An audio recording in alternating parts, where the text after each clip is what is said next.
Join the story family. Subscribe and stay with us. The first strange thing that evening was a message from my neighbor. He texted me, "Are you home tonight?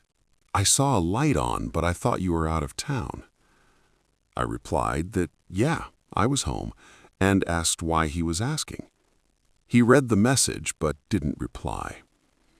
I didn't think much of it. It's the kind of neighborhood where everyone sort of knows each other and people text over small stuff all the time. I was in the garage fixing an old shelf. The door from the garage into the house was open, and I had a radio playing in the background. It wasn't late yet, maybe around 9. When I went back inside, I noticed the back door wasn't fully closed. Not wide open, just not latched. I clearly remembered closing it. We have coyotes around here, so I always check. I figured maybe I just hadn't pushed it all the way shut. I closed it and locked it. Nothing unusual. About 40 minutes later, I was sitting in the living room watching YouTube on the TV. My phone buzzed. It was the neighbor again. "Are you definitely alone?" I texted back, "Yeah, why?" The reply didn't come right away. "I saw someone go into your backyard about 20 minutes ago. I thought it was you." I read the message a few times. I told him I'd been in the garage and then inside the house the whole time, and asked what the person looked like. He replied, "Not sure, it was dark, just a silhouette. Hoodie. I assumed it was you." I stood up and went to the window looking out at the backyard. No one was there. The light by the fence was on like always. Everything looked normal. I didn't feel panic, more like irritation, like, okay, someone wandered where they shouldn't have. I checked the locks. Front door, locked.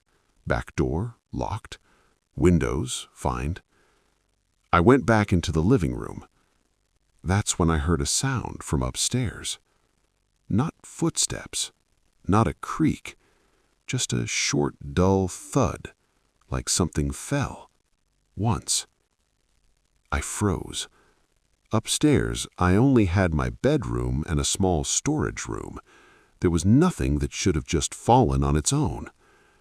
I grabbed my phone and texted my neighbor, "Are you still home?" He replied almost immediately, "Yes, don't go outside. I'm calling the police." I didn't ask why. I already understood. The sound came again, this time closer to the stairs. I didn't yell. I didn't run. I quietly turned off the TV and the living room lights. The house went dark instantly. I stepped back into a corner where I wouldn't be visible from the stairs and called 911. I spoke quietly but clearly, telling them I thought someone might be inside my house. The dispatcher told me to stay on the line. I heard something slide along the stair railing, slowly, carefully, like a hand feeling for support. Someone was coming down. I stood completely still. My phone was shaking in my hand, not from fear, but adrenaline. My head felt clear. I stared at the dark opening at the top of the stairs, focused on one thing, not giving myself away. The steps stopped halfway down. A few seconds passed. Then I heard a voice, quiet, male, like he was talking to himself. Shit. I didn't respond. I barely breathed. Then the steps went back up, faster this time. I heard something open upstairs, the storage room door, then a sharp noise like something being knocked over in a hurry. Then silence. The police arrived very quickly. My neighbor must have called before I did. They came in with flashlights and weapons and cleared the house.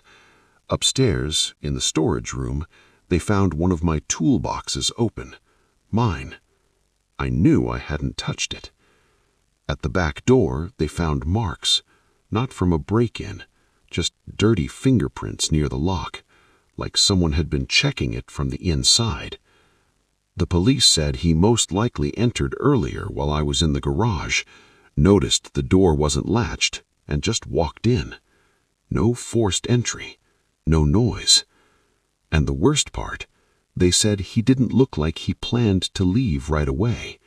He'd been moving through the house, looking, waiting for the right moment. He didn't leave because he was scared. He left because he realized someone was inside, and that made it risky. I didn't sleep that night, and not for a long time after that. Not because of fear, but because the difference between nothing happened and something really bad could have happened was just a few minutes and one unlocked door. And yeah, now I check the locks. More than once. And not just at night. That night, I ended up home alone. Not on purpose, just plans fell apart one by one. Someone couldn't make it, someone rescheduled, and by the evening it was clear I'd be spending the night by myself. The house was normal, old but well kept. 2 floors, wooden stairs, a basement no one really used. I'd lived there for a few years and knew all its sounds. The way the wood cracked, how the heating kicked on, how the wind sometimes whistled through the vents. The evening was quiet. I made dinner, washed the dishes, scrolled on my phone for a bit. Around 11, I turned off the lights downstairs and went up to the bedroom.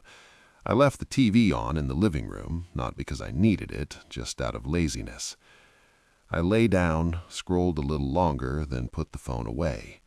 The house was quiet, except for the muted sound of the TV downstairs and the steady hum of the heater. Maybe 20 minutes passed when I heard something. Not loud, not sharp, just a sound, like something touching wood. I didn't jump or panic. Old houses make noise all the time. But a few seconds later, it happened again, clearer this time, somewhere downstairs, near the stairs. I sat up and listened. The TV was still on, but now it felt like the sound was closer than it should have been. I thought maybe a neighbor slammed a door. Sound carries weirdly in houses like that. I got out of bed and opened my bedroom door, looking into the hallway. Dark. The small nightlight at the end barely lit the top of the stairs. I stood there for a few seconds. Nothing. I was about to close the door when I heard it again, lower this time. It sounded like something hard being slowly dragged along the stair railing. I went down a few steps. The TV was glowing downstairs, playing some late-night channel. The volume was low, almost muted. Probably a draft, I said out loud, mostly to convince myself. I turned the TV off. The house instantly felt quieter. Not heavy, just empty. I went back upstairs, closed the bedroom door, and lay down again. Another 15 minutes passed. I was just starting to drift off when I heard footsteps. Not on the stairs, on the first floor. I opened my eyes. The steps were slow, careful, like someone was trying not to make noise. I didn't hear the door open, didn't hear locks, just footsteps, a few steps, a pause, then a few more. I didn't move. I just listened. The footsteps stopped. Then I heard something touch a door. Not a pull, just checking it. I grabbed my phone. Signal was fine, a little after midnight. Then I heard the bottom stair creak. I knew that sound well. That step always creaked. You couldn't step on it quietly. Someone was coming up. I slowly got out of bed and went to the door. I put my hand on the handle, but didn't open it. The footsteps got closer, slow, steady, no rush. They stopped halfway up the stairs. I held my breath. A few seconds passed. Then the steps started going back down. Same creak, same pauses. Downstairs, I heard something move. Furniture, a chair or a table. Hard to tell. I didn't go down. I didn't call out. I just stood there, listening as the house went quiet again. A few minutes later, I heard the front door open, slowly, no sudden noise. Then it closed. I waited about 10 minutes before stepping into the hallway. Downstairs was empty. The door was locked. The lock was fine. One chair in the living room was slightly out of place, not much, but enough that I knew it hadn't been like that before. I didn't call the police, didn't wake anyone up in the middle of the night. I just went back to the bedroom and didn't sleep until morning. At daylight, I checked the whole house. No broken locks, no open windows, nothing. Everything looked normal. But since then, I never leave the TV on when I go to sleep, and I always look at the stairs before going upstairs. Not because I expect to see someone, but because now I know a house doesn't have to look occupied to not be empty. I woke up because someone turned the lights off. Not just in my room, in the entire house. All at once, everything stopped. The hum of the fridge, the hallway light, the small lamp in the living room. It took me a second to understand what had happened. First it was just dark, then it was too quiet. It was around 3 in the morning. I know that because I'd checked my phone before falling asleep, and I woke up almost right after. My sleep was light. It had been a long day, but not the kind where you pass out completely. Power outages weren't unusual in my area. Old lines, bad weather, wind, it happened. But usually there was a click or a distant pop, something to mark it. This time there was nothing, just silence. I lay still for a few seconds, listening. No footsteps, no voices. Even the street outside was quiet. No cars, no dogs. I lived alone. It was a small, single-family house, the kind you see all over American suburbs. 2 stories, narrow stairs, a garage off the kitchen. I knew every sound that house made. The floorboard near the bathroom, the thermostat clicking on, the fridge kicking in loudly in the middle of the night. I sat up and grabbed my phone. The screen lit the room enough to see everything. Nothing looked out of place, nothing knocked over, nothing broken. I had signal, no messages. I checked the weather app, no alerts about outages. That didn't mean much, but it felt off. I got out of bed and stepped into the hallway. It was darker there. The windows faced the neighbor's house, and there wasn't a single light on outside. I went down the stairs, holding my phone out in front of me. Downstairs felt colder. That stood out right away. The temperature in the house was usually steady, but the air felt cool, like the heat had been off for a while. I went to the breaker panel. It was in a small closet near the kitchen. I opened it and shined my phone inside. Every switch was in the normal position. Nothing had tripped. That wasn't normal. I stopped and listened. That's when I heard it. Not footsteps, more like fabric moving, like someone walking slowly down a hallway, brushing the wall with a jacket sleeve. It was brief but clear. It didn't come from outside, not from upstairs. It was somewhere between the kitchen and the living room.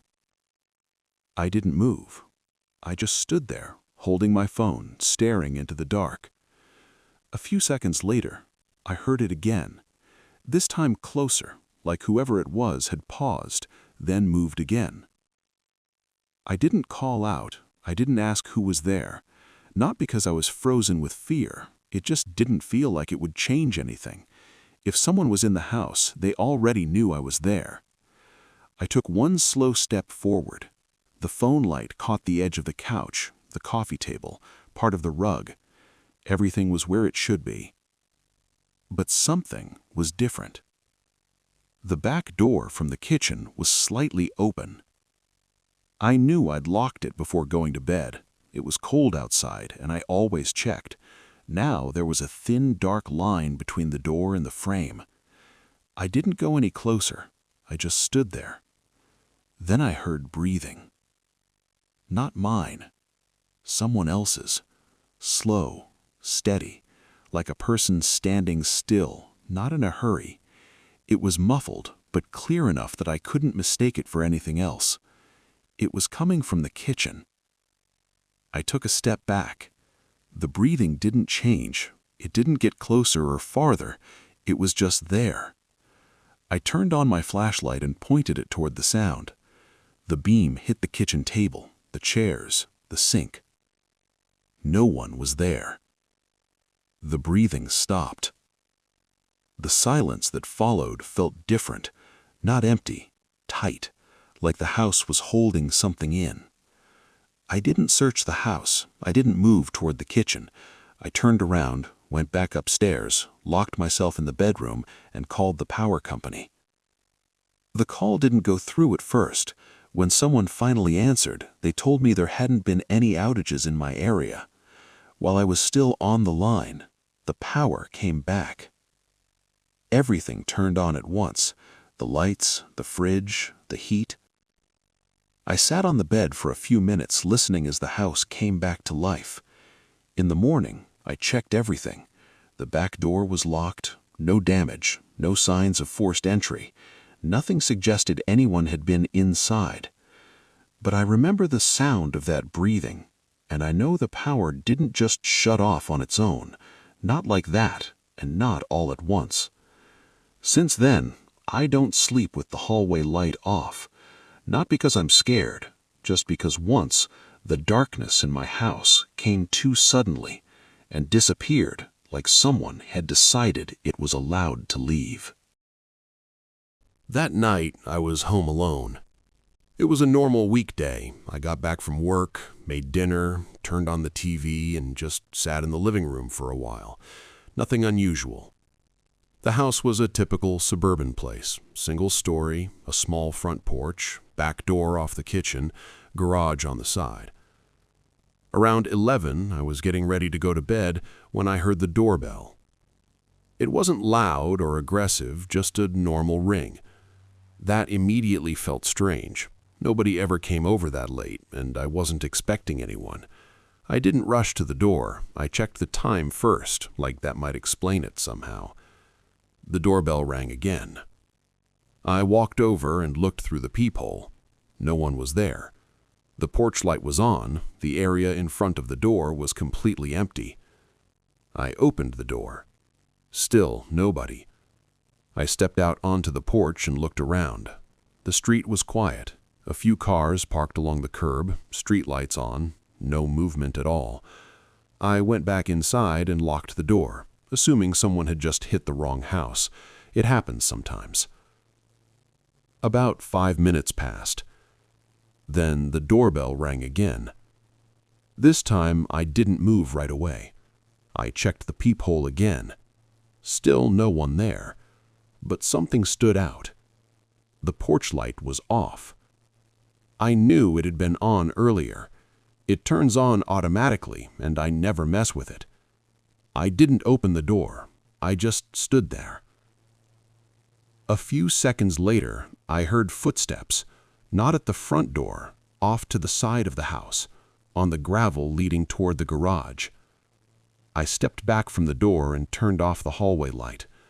I wasn't panicking, but at that point it was clear this wasn't random. I took out my phone and pulled up the security camera feed for the backyard. The image was grainy, but I could see movement. Someone was standing near the back door. A man. Dark jacket. Hood pulled up. He wasn't trying to break in. He was just standing there, looking through the kitchen window. That's when I realized something. He didn't know I was home. Then I heard knocking. Not on the front door, on the back door. Short, careful. Not a hit, more like testing. I didn't respond. I walked into the bedroom, closed the door, and called 911. While I was talking to the dispatcher, I could hear someone walking around the house. The footsteps were calm. No rushing, no hesitation, like this wasn't his first time doing this. I told the operator someone was trying to get into my house. She told me to stay in the room and not come out. A few minutes later, I heard another sound, this time from the front of the house. Someone touched the front door handle, not yanking it, just checking. Then, silence. I sat on the bed, holding my phone, counting seconds. My heart wasn't racing, but I could hear it clearly in my ears. Through the bedroom window, I saw blue lights light up the street. The police arrived fast. When I went outside, they were already checking the property. They told me they'd seen a man walking quickly toward the next street over, but didn't catch him. There were marks on the back door. It wasn't broken, but it was clear someone had tried to pry it open. One of the officers said something simple that stuck with me. He was checking to see if anyone was home. The doorbell was a test. I didn't sleep that night, not because I was scared, but because I kept thinking about how close it was. If I hadn't been home, or if I'd opened the door the second time. After that, I installed extra locks, added more cameras, and I never open the door unless I know exactly who's on the other side. Not out of fear, but because now I know. Sometimes people don't ring the doorbell because they want you to answer. They ring it to see if anyone answers at all.